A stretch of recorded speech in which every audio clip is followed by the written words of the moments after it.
एक समय की बात है, दूर किसी रामपुर नाम के जंगल में 3 सहेलियां रहा करती थी। उन तीनों का नाम टूनी, चुनमुन और टुनटुन था। वे तीनों बचपन से साथ ही खेल कूद कर बड़ी हुई थी। टुनटुन और चुनमुन तो एक अमीर घर से थी, पर वही टूनी इतनी अमीर नहीं थी। वो तो एक गरीब किसान की बेटी थी, पर फिर भी कभी उन्होंने टूनी को खुद से कम नहीं समझा। अब उनके माता पिता उनकी शादी के लिए लड़के देख रहे थे। एक दिन की बात है, ये लो मिठाई खाओ। अरे भाई, किस खुशी में? बता तो, ये मिठाई किस खुशी में खिला रही है? खाओ तो सही, खुशखबरी भी तुम्हें अभी सुनाती हूँ। जल्दी बताना चुनमुन, मुझसे इंतजार नहीं हो रहा, बताना। अरे सब्र कर मेरे दोस्त, वैसे भी किसी ने कहा है सब्र का फल मीठा होता है। ठीक है, मिठाई खा लेंगे तब बताएगी ना कि क्या खुशखबरी है। हाँ हाँ, क्यों नहीं। वे दोनों मिठाई खाती हैं। चल अब बता, क्या खुशखबरी है? सुनो नहीं, देखो, ये देखो फोटो, कैसा लगा लड़का? चुनमुन, ये तो बहुत ही सुंदर है और बहुत हैंडसम भी होगा, क्यों नहीं? आखिर ये तुम्हारे होने वाले जीजा हैं। क्या सच में? हाँ दोस्तों, आज लड़के वाले मुझे देखने आए थे और उन्होंने मुझे पसंद कर लिया। आने वाले महीने में मेरी शादी हो जाएगी। बस यही वो खुशखबरी थी जो तुम्हें सुनाना चाहती थी। मुबारक हो चुनमुन, मैं तुम्हारे लिए बहुत खुश हूँ। वैसे जीजू करते क्या हैं हमारे? सॉफ्टवेयर इंजीनियर हैं और लंदन में काम करते हैं। अरे वाह, इसका मतलब तू अब हमें छोड़कर चली जाएगी? टुनटुन, मैं क्या, सभी चिड़िया को आखिर अपना घर छोड़कर जाना पड़ता है। एक दिन तुम भी तो अपने ससुराल चली जाओगी। वे तीनों आपस में गले लगती हैं। तभी टूनी भी उन सभी से कहती है, मुझे भी कल लड़के वाले देखने आ रहे हैं, देखते हैं क्या होता है। तो चिंता मत कर टूनी, सब ठीक होगा। वैसे भी कोई पागल ही होगा जो हमारी दोस्त को फेल करेगा। बात वो नहीं है चुनमुन, दरअसल अभी तक मुझे जो भी लड़के वाले देखने आए हैं वे बाबा से लाखों का दहेज मांगते हैं, और तुम तो जानते हो कि मेरे बाबा एक गरीब किसान हैं, वे कहाँ से इतने पैसे लाएंगे। तो चिंता मत कर टूनी, तू देखना, एक दिन तुझे बहुत अच्छा लड़का मिलेगा जो तुझे बहुत प्यार करेगा। अगले दिन टूनी को देखने एक कौवे का परिवार आता है। टूनी उन्हें चाय नाश्ता करवाती है और उसके बाद अपने कमरे में चली जाती है।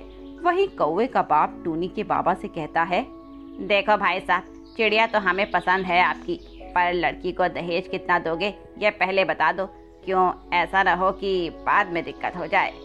टूनी के बाबा उदास होकर कहते हैं, देखो जी, मैं एक गरीब किसान हूँ, मैं पहले से ही कर्ज में डूबा हुआ हूँ और मेरे पास मेरी खेती के अलावा कुछ नहीं, पर मुझे मेरी बेटी की शादी भी करनी है, इसीलिए मैं दहेज में बस उसे ही आपको दे दूंगा। ठीक है जी, आप खेती के कागज मेरे नाम करवा दीजिए और शादी की तैयारी कीजिए।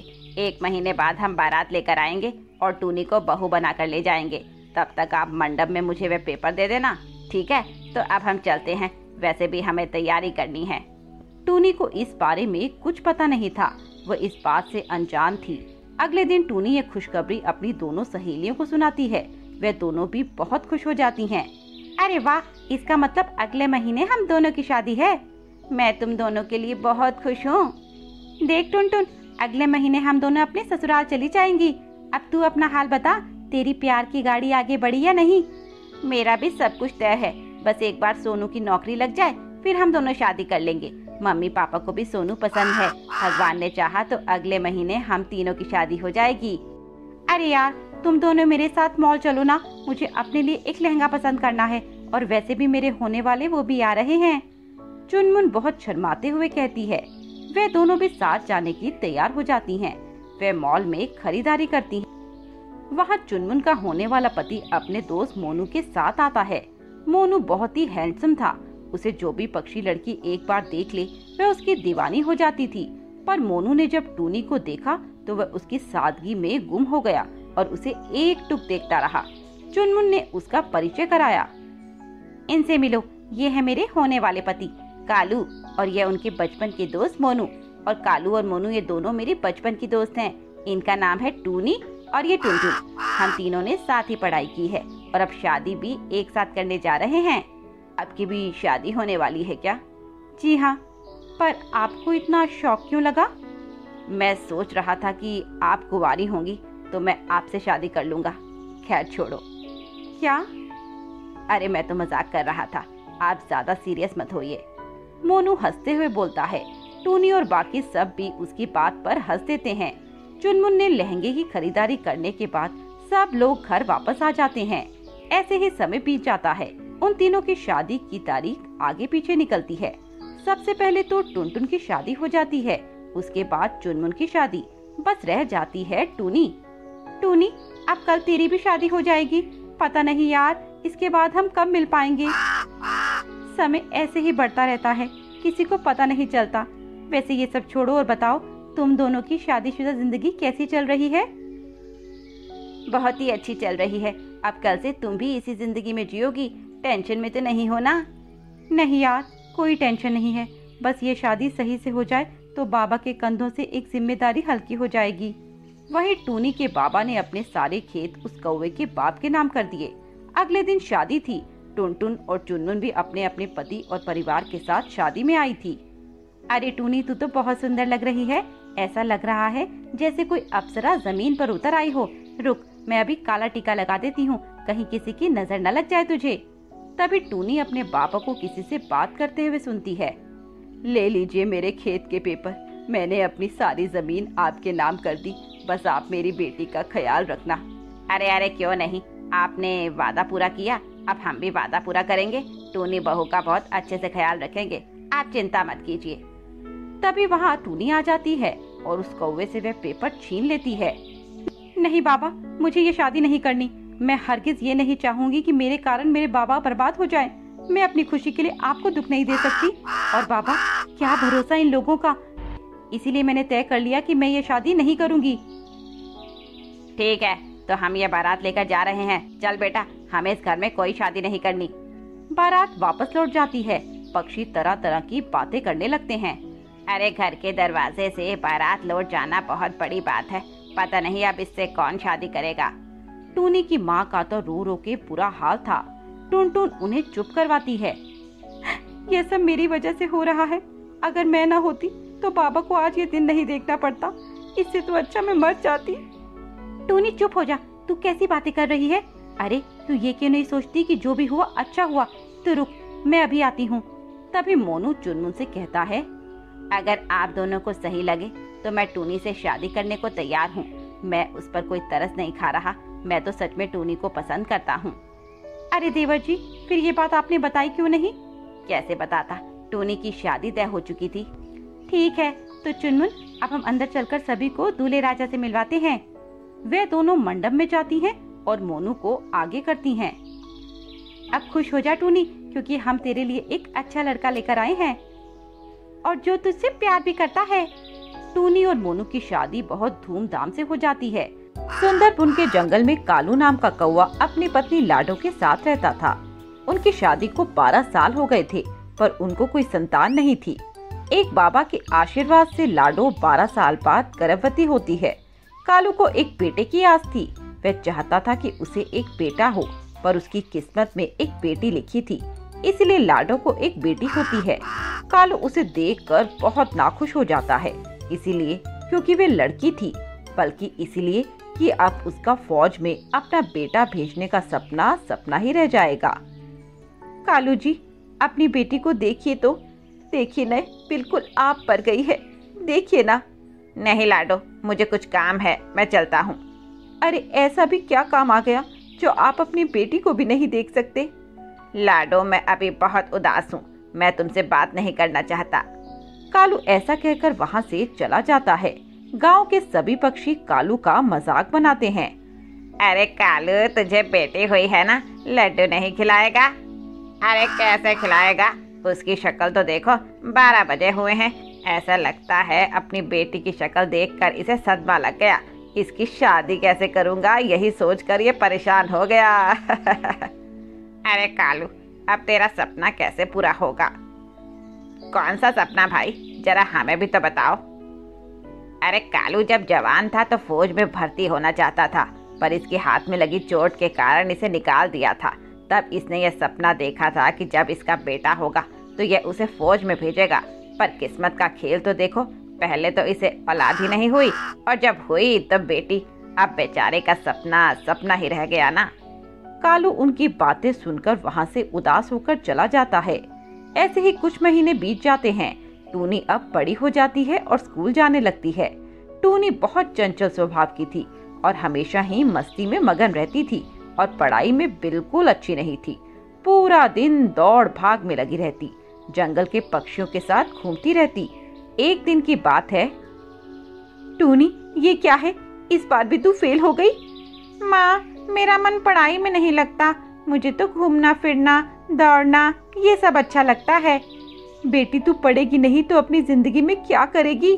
तभी कालू वहाँ आता है और गुस्से में कहता है, अरे तुम भी भैंस के आगे बीन क्यों बजा रही हो? करने दो जो करती है। वैसे ही 18 साल के होते ही मैं इसकी शादी करवा दूंगा, फिर यह चाहे जो करे, हमें उससे कोई मतलब नहीं। कालू टूनी से कभी भी प्यार से बात नहीं करता था। पापा, आपको मुझसे क्या परेशानी है? क्यों आप मेरे पीछे पड़े रहते हो? आप कभी प्यार से मुझसे पूछते भी नहीं कि बेटी कोई परेशानी तो नहीं? पता नहीं मैंने ऐसा क्या कर दिया जिस कारण आप मुझसे हमेशा गुस्सा रहते हैं। जानना चाहती है तू? क्या किया तूने? तो सुन, तूने मेरा सपना तोड़ दिया। तेरा पैदा होते ही मेरा सपना टूट गया, जो सपना मैंने कई सालों पहले देखा था कि मेरा जब बेटा होगा तो मैं उसे फौज में भेजूंगा, मेरा नाम होगा। पर तेरे पैदा होते ही सब टूट गया। टूनी ये सुनकर बहुत उदास हो जाती है। उसे अपने वजूद पर तरस आता है।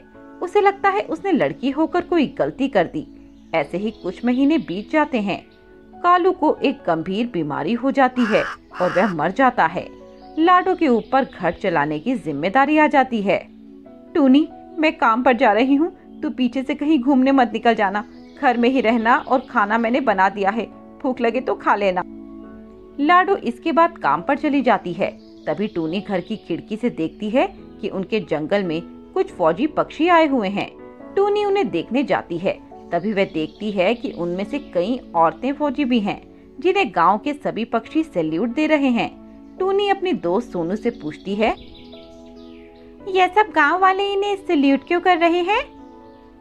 क्योंकि ये देश की रक्षा करते हैं और जान जोखिम में डालकर देश के बॉर्डर पर पड़े रहते हैं और विदेशी पक्षी लोगों से हमारी जान की रक्षा करते हैं। तू देखना टूनी, मैं भी बड़ा होकर फौज में जाऊंगा। टूनी उन फौजी पक्षी औरतों को देखकर सोनू की बातें सुनकर फौजी बनने का सपना देखती है और ये बात अपनी माँ को बताती है। उसकी माँ फौज में भेजने की सख्त खिलाफ थी। माँ, मैं भी फौज में जाना चाहती हूँ। मैं भी देश के लिए कुछ करना चाहती हूँ। और वैसे भी पापा भी यही चाहते थे ना कि उनका बेटा फौज में जाए। तो अब मैंने ये तय कर लिया है कि मैं पापा का बेटा बनूंगी और उनका अधूरा सपना पूरा करूंगी। बेटी, तेरे पापा के सर पर तो फौज का भूत सवार था, पर बेटी तू मेरी सुन, ये काम लड़कियों के लिए सही नहीं होता। और एक तू ही तो है मेरी। अगर तू भी मुझसे दूर चली जाएगी तो मैं तेरे बगैर कैसे जीऊंगी? मैं तो बेटी मर ही जाऊंगी। बेटी तू मुझसे वादा कर, तू इसके बारे में नहीं सोचेगी। बेटी, हम गरीब हैं, 2 वक्त की रोटी भी हमें मिल जाए तो बस बहुत है। इसीलिए तू ये सपना छोड़ और कुछ और सपना देख। टूनी अपनी माँ की बात तो सुन लेती है, पर वह अंदर ही अंदर ठान लेती है कि वे फौज में जाकर ही रहेगी और मन लगाकर वह पढ़ने लगती है और 10वीं क्लास में पूरे जंगल में टॉप करती है और ये बात खुशी खुशी अपनी माँ को बताती है। देखो माँ, मैंने पूरे जंगल में टॉप किया है।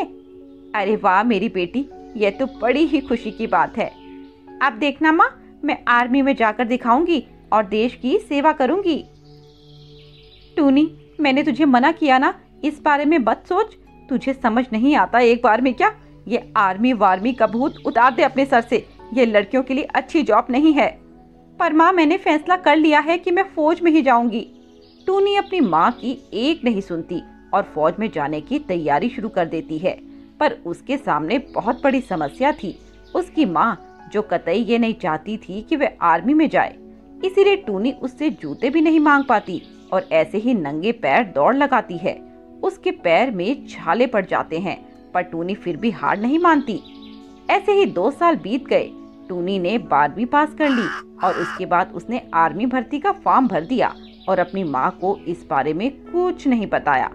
उसने दौड़ में बहुत अच्छे नंबर हासिल किए और पेपर में भी पास हो गई। इसके बाद वह एक फौजी बन गई और जब वर्दी पहनकर अपनी माँ के सामने आई, माँ देखो, आखिर मैं एक फौजी बन ही गई।